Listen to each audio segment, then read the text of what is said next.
Hey everyone, this is Keegan from National Powersports. This 2020 Aprilia Tuono V4 1100R with 2,224 miles passes New York State inspection and runs well. It's been upgraded with R&G frame sliders and comes equipped with cruise control, traction control, and a quick shifter.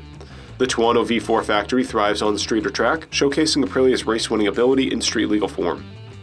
Powered by a 1077cc four-cylinder engine, the Tuono puts 175 horsepower and 89 foot-pounds of torque through a 6-speed transmission. It weighs in at 407 pounds and has a 32.5-inch seat height.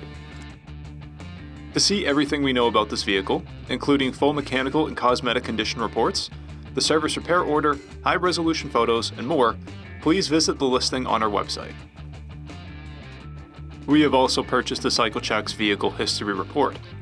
You can view this report by clicking the link on the right side of the video.